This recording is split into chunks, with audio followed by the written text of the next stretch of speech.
Promotion and regulation of online gaming act 2025 पास हो गया है। लोकसभा और राज्यसभा में ये पास हुआ और साथ ही ये एक्ट बन गया, कानून बन गया, क्योंकि राष्ट्रपति की मुहर इस पे लग गई है। अब भैया राष्ट्रपति की मुहर लग गई है तो इसको तो मानना अनिवार्य है। उन सबके लिए मानना अनिवार्य है जो इस देश में रहते हैं, उन सबके लिए मानना अनिवार्य है जो देश के नागरिक हैं या फिर देश के संविधान के अंतर्गत आते हैं, उन सबको ये चीज माननी पड़ेगी।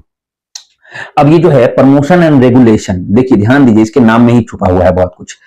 14 पेज का ये है, टोटल 14 पेज हैं, 6 चैप्टर हैं। कहीं भी मैंने इतने सारे वीडियोस देखे हैं, कहीं वीडियो में पूरी तरीके से इसको एक्सप्लेन नहीं किया गया है। मैंने पूरे 6 चैप्टर को पढ़ा है और पूरे 6 चैप्टर में जो है, पूरे 6 चैप्टर जो 14 पेज में है, उसमें पूरा डिटेल में सरकार ने कुछ भी नहीं छोड़ा है, कुछ भी नहीं छोड़ा है कि हाँ कहां कहां आप कर सकते हैं। ऐसा नहीं है कि ऑनलाइन में आप इन्वेस्ट नहीं कर सकते, ऑनलाइन में कोई पैसा दे नहीं सकता, दे सकता है, लेकिन कहां दे सकता है, कहां नहीं दे सकता है, उसकी पूरी जानकारी इसमें दी गई है। अच्छा, इस पूरे पर चर्चा करेंगे हम पूरा का पूरा। मैंने 1 पेज का नोट्स बनाया है और 1 पेज में ही मैं आपको पूरा 10 मिनट के वीडियो के अंदर मैं सब कुछ समझाने वाला हूं। वीडियो पूरा देख के जाएं। नमस्कार, मेरा नाम उमंग कुमार सिंह है और स्वागत करता हूं आप लोगों का इस प्लेटफॉर्म पे। अगर आप मुझे फेसबुक पे देख रहे हैं तो प्लीज मुझे फॉलो कर लीजिए। बहुत सारे ऐसे वीडियोस मैं लाऊंगा, क्योंकि मैं खुद रेलवे हूं, रेलवे संबंधित एक अलग मेरा चैनल भी है, वो भी मैं उससे संबंधित वीडियोस भी आएंगे। अगर यूट्यूब पे है तो प्लीज वीडियो को लाइक कीजिए, चैनल को सब्सक्राइब कर लीजिए। चलिए शुरू करते हैं बिना देर किए हुए। तो ये पूरा 6 चैप्टर है, 6 चैप्टर में पहले मैं इन चैप्टर के नाम जल्दी जल्दी बोल देता हूं, है ना। नाम है, फर्स्ट है प्रिलिमिनरी, दूसरा है डेवलपमेंट, तीसरा चैप्टर है प्रोहिबिशन, चौथा है अथॉरिटी ऑफ गेमिंग, पांचवा है offence and punishment penalties, sixth है, छठा चैप्टर है मिसलेनियस। इन पूरे के पूरे क्रम में, इस पूरे के पूरे क्रम में चैप्टर नंबर 2 जो है, चैप्टर नंबर 1 और 2, 1 मान लीजिए, 2 ज्यादा नहीं, 1 इंपॉर्टेंट है क्योंकि उसमें बताया गया है गेम्स के, अलग अलग गेम्स के डिफरेंस के बारे में। अच्छा, तीसरा और पांचवा ये इंपॉर्टेंट है, 1, 3, 5। 1 बहुत ज्यादा इंपॉर्टेंट नहीं है, चैप्टर 3 और 5 इंपॉर्टेंट। क्यों? तो चैप्टर 3 में दिखाया गया है कि प्रोहिबिशन मतलब कहां कहां कौन कौन चीजों पे रोक लगी है और कहां रोक नहीं लगी गई है। 2.25 पेज में यही बताया गया है। अच्छा, अब है पनिशमेंट एंड पेनल्टीज, चैप्टर 5, 5वां चैप्टर। तो उसमें बताया गया है कहां कहां कितनी पेनल्टीज जो है देनी पड़ेगी। पूरा का पूरा सर्कुलर का जो है करेक्ट निकाल के मैं आपके सामने लाया हूं। तो वीडियो पूरा देखिए, समझ में पूरा आ जाएगा, उसका कुछ कहने और सुनने की जरूरत ही नहीं पड़ेगी। तो सबसे पहले हम लोग शुरू से आते हैं, चैप्टर नंबर 1। पहले तो थोड़ा सा जो है ये बता दिया गया है, उसका बिल का जो है इंट्रोड्यूस कराया गया है कि ये बिल है किसके लिए। तो ये बिल है ई स्पोर्ट्स के लिए, ये बिल है एजुकेशनल गेम्स के लिए, सोशल गेम्स के लिए, ऑनलाइन गेम्स के लिए, एडवर्टीजमेंट के लिए, प्रमोशन के लिए, उसमें पार्टिसिपेट करने के लिए। क्यों ये बिल इशू किया गया है? ये बिल इशू किया गया है पब्लिक के हेल्थ और वेल्थ को ध्यान में रखते हुए, यानी पब्लिक इंटरेस्ट में इस बिल को इशू किया गया है। तो यहाँ पे एक छोटा सा इंट्रोडक्शन ऐसे दिया गया है बिना चैप्टर के। पहला चैप्टर अब आते हैं। अच्छा, इसमें क्या प्रॉफिट है, क्या लॉस है, ये उसी फर्स्ट इंट्रोडक्शन में बताया गया है। इसको मैं छोटा सा कह रहा हूं। पहले ऑनलाइन गेमिंग के कितने फायदे थे, तो क्या क्या फायदे थे। आप सोचेंगे इसके क्या फायदे हो सकते हैं, लॉस ये होता है? जी नहीं, हर चीज का एक डार्क होता है तो एक ब्राइट साइड भी होता है। ब्राइट साइड में सबसे पहले तो ऑनलाइन जो गेमिंग थी उससे संबंधित जितने सारे लोग थे टेक्निक, जैसे ड्रीम 11 को लीजिए या फैन कोड को लीजिए या फिर फैन कोड तो खैर दिखाता है, विंजो को लीजिए, इन कंपनियों ने अपने अपने जगह इंप्लॉई को रख रखा है। लाखों इंप्लॉई हैं इनके और काम करते हैं, टेक्नीशियन से लेके और हर तरह के इंप्लॉई जो है, कंप्यूटर मैकेनिकल तक, और पियोन, एक छोटा सा पियोन भी, हर तरह का इंप्लॉई, लाखों इंप्लॉई है। तो सब जो है इससे जुड़े हुए हैं, उनको अवसर मिला, उनको एम्प्लॉयमेंट मिला, ऊपर से सरकार को भारी भरकम टैक्स जाता है। डिजिटल क्रिएटिविटी, लोग डिजिटली मोबाइल से ज्यादा या कंप्यूटर से ज्यादा जुड़ने की कोशिश करते हैं, तो ये फायदे थे। ठीक है। अच्छा, नुकसान क्या था? नुकसान बहुत बड़ा था इसका। नुकसान था कि सबसे पहले तो ये एडिक्टिव था, लोगों को इसका नशा होता था, है ना। लोग जीतने के लिए बहुत कुछ करना चाहते थे। जैसे ड्रीम 11 के लिए को लीजिए, 96,000 करोड़ की 9,600 करोड़ उन्होंने बनाए सिर्फ 2025 में। अरे भाई, एडिडास जो कंपनी है ना, उसकी भी इनकम इतनी ज्यादा नहीं हुई थी, उतना उसका भी टर्नओवर इतना नहीं था। ये कंपनी कब से है? ये तो बस 2008 में आई है, 16 में इसको रजिस्ट्रेशन मिला है, 16 में ज्यादा पॉपुलर हुई है। अच्छा, फाइनेंशियली लॉस, ये तो आप सभी जानते हैं।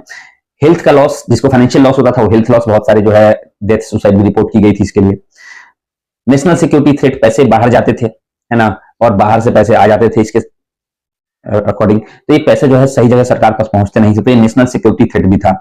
मनी लॉन्ड्रिंग का केस था, बहुत बड़े अमाउंट में जो है पैसे को बाहर भेज दिया जाता था गेम के सहारे, और यंग जनरेशन र्यून हो गया था, बर्बाद हो रहा था। तो ये सारे नुकसान थे। तो ये इंट्रोडक्शन में इसके बारे में बताया गया है। अच्छा, इस व्यू में चैप्टर 1 में हम सीधे चैप्टर 1 पे आते हैं, जल्दी जल्दी चैप्टर को खत्म करते हैं, क्योंकि मैंने कहा है कि 10 मिनट में सब कुछ समझाऊंगा। 6 मिनट में यही हो गया भैया, पूरा सर्कुलर समझाऊं ना तो 3 घंटे की वीडियो बन जाएगी। कोई नहीं पढ़ता ऐसा, हर कोई चाहता है शॉर्ट्स में बता दो, 2 लाइन में बता दो, 4 लाइन में बता दो, 2 मिनट में बता दो, 1 मिनट के शॉर्ट्स में बता दो। 1 मिनट के शॉर्ट्स में से समझाना संभव नहीं है। चैप्टर 1 में जो है बताया गया है कि इसमें कौन कौन से एक्ट और समाहित हैं। कंज्यूमर प्रोटेक्शन एक्ट 2019 के अकॉर्डिंग जो है गेमिंग पे, कुछ गेमिंग पे बैन लगाया गया, कुछ चीजों पे बैन लगाया गया है। और इसके बाद इसमें जो है ई स्पोर्ट्स की जानकारी देगी। ई स्पोर्ट्स किसे कहते हैं? ई स्पोर्ट्स पे बैन नहीं लगाया गया है। ई स्पोर्ट्स मींस होता क्या है? ई स्पोर्ट्स जैसे कि इलेक्ट्रॉनिक माध्यम से जो हम स्पोर्ट्स देखते हैं, जैसे मैच देखना, ठीक है, मैच देखना, मैच खेलना, मैच खेलते भी हैं हम लोग, डिजिटल जो है वो कार्टून वाला, एनिमेशन वाला मैच खेलते हैं, वो अलाउ है, पैसे उसमें आप नहीं लगा सकते हैं। अच्छा, कॉम्पिटिटिव गेम्स है। अब जैसे एक गेम है लूडो, लूडो पे आप ऑनलाइन कनेक्ट होते हैं, ऑनलाइन कनेक्ट होकर अपने फ्रेंड्स और रिलेटिव से कनेक्ट हो जाते हैं, तो वहां पे क्या होता है कि वहां पे आप गेम खेलते हैं तो वहां पैसे नहीं लगते हैं, लेकिन उस गेम में घुसने के लिए, रजिस्ट्रेशन के लिए मान लो 2 रुपए का चार्ज लग रहा है, 10 रुपए का चार्ज लग रहा है, तो वो आपको पे करना होता है, वो ऑनलाइन गेमिंग नहीं है ना, तो उसको अलाउ किया गया है। नेशनल स्पोर्ट्स को अलाउ किया गया है।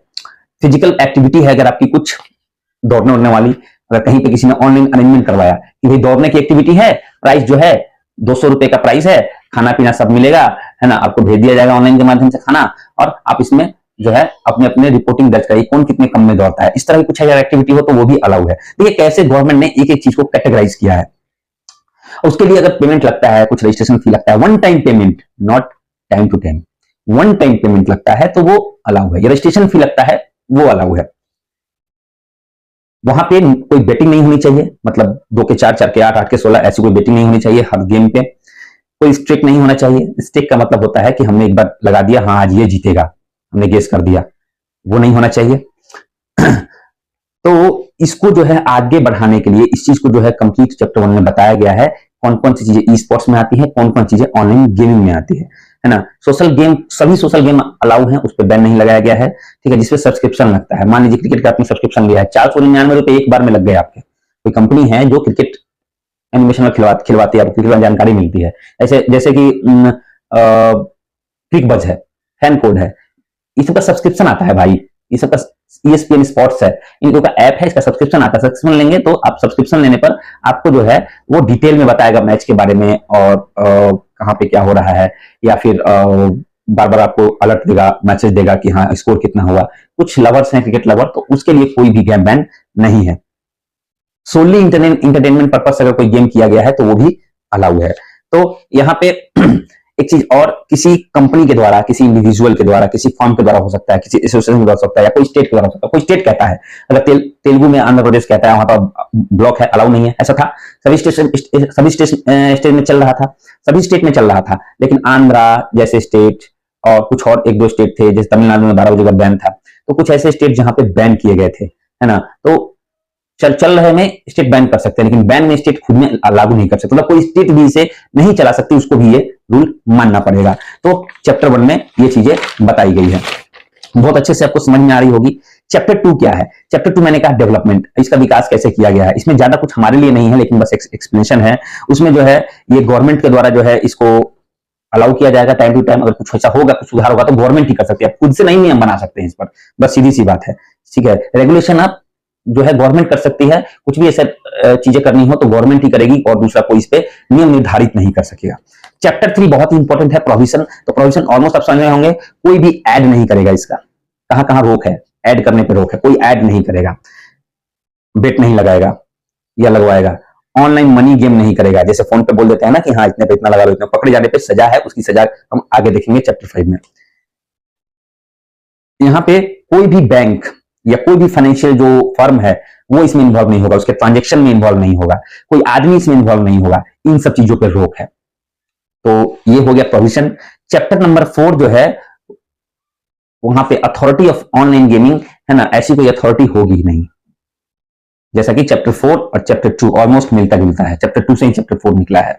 चैप्टर 5 में ऑफेंस एंड पेनल्टी है, सबसे इंपॉर्टेंट पार्ट है इसका, ये ध्यान से सुनिए। क्या क्या लोग कहते हैं 1 करोड़ 2 करोड़ का जुर्माना लगेगा, 5 साल का जेल लगेगा, 10 साल का जेल लगेगा, मैं कंप्लीट बताता हूं। अब देखिए ऑनलाइन गेमिंग में जो इन्वॉल्व हो सकता है वो कौन इन्वॉल्व हो सकता है खिलवाने में?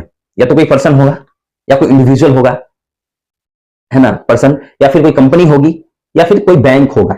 बैंक मान लीजिए बैंक लेन देन में सपोर्ट कर रहा है, यही हो सकता है। अब इन सबके लिए नियम लगाए गए हैं, देखते हैं। पहला, कोई अगर ऑफर करता है कि आप आइए और गेम खेलिए, आपको प्रोत्साहित कर रहा है, उसके लिए ऑफर कर रहा है कि मैं आपको खिलवाऊंगा, तो उसको जो है कम से कम 3 साल और ज्यादा से ज्यादा 5 साल प्लस 1 करोड़ का जुर्माना है।